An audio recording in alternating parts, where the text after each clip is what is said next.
Good morning, students. Today we are going to deal with some very important concepts. The first thing that we will talk about today is national income and domestic income. Now, what do we mean by national income? National income is basically the income which is there in your country plus what you are getting from outside. Okay, so it is factor income from abroad plus the income which is generated in your country. Whereas on the other hand, the domestic income is the income which is generated only in your own territory. So the goods and services which are produced within a country in the period of a year is taken as your domestic income. This is basically the geographical territory that we are talking about. Whereas in national income, you also take the income which is there from exports and imports. Any income which is coming from outside will be considered under national income. This is a very, very important concept, and you have to understand the meaning of both these terms. I'm repeating, national income is the income which is generated by the production of goods and services during the period of a year plus the income which is earned from abroad. Domestic income is within the geographical territory. It is the income of goods and services produced within the geographical territory in the period of 1 year.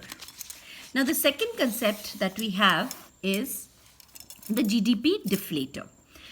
What do you mean by GDP deflator? It is the rate of nominal GDP to real GDP which is given in percentage terms. Now, this is a very important formula and I will explain both these terms also. GDP deflator is equal to nominal GDP upon real GDP multiplied by 100. Now, what is the nominal GDP? It is measured at current year prices. For example,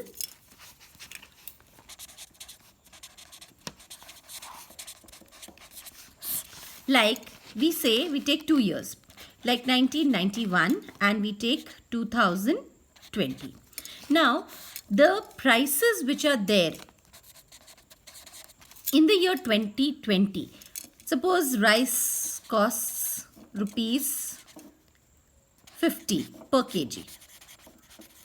So this will be the current year prices.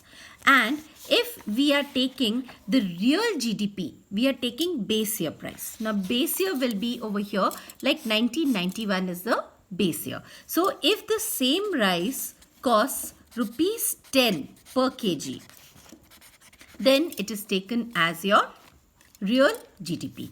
So real GDP will be measured at base year prices. This is called as base year, and nominal GDP will be measured at current year prices. Now I'll just explain what happens when we are taking both these things. For example, you have to see rice. Okay, now as I said, the price in 1991 was 10 rupees per kg. And the price in 2020 is rupees 50 per kg. Now suppose in 1991 the production of rice was 1 kg. So how much were you earning? 10 rupees. And the production of rice remains 1 rupee here also. 1 kg here also. But what will happen now? Because of the price difference, now the price of this rice has become 50 kg. So if you see, the production has not changed. It was 1 kg, it is still 1 kg. What has changed? The prices. So actual production has not changed in this case. So this is the problem which happens when we take nominal GDP. Now in the case of real GDP, what will happen is we see that we were producing 1 kg in 1991.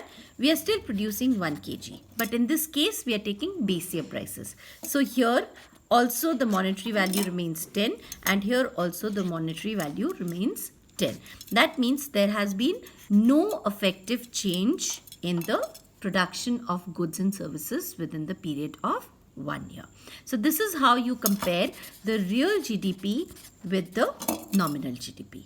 Under nominal GDP, many times because of the change in price, the output comes out to be very huge, but actually there is no change in the output.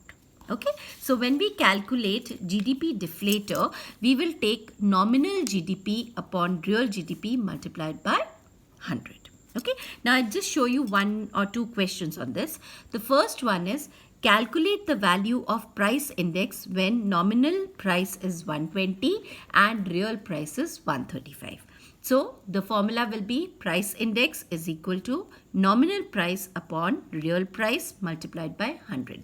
So your nominal price is rupees 120 divided by 135 multiplied by 100 gives you 88.8. These are very, very simple questions, and these are the first kind of numericals which are asked in your paper.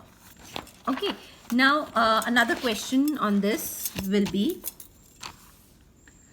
read the question carefully. Calculate the value of real price when nominal value is 420 and price index is 120. So in this case, you are not given the real price. You are given the price index and you are given the nominal price. So price index is given as 120, nominal price is given as 420 divided by the real price multiplied by 100.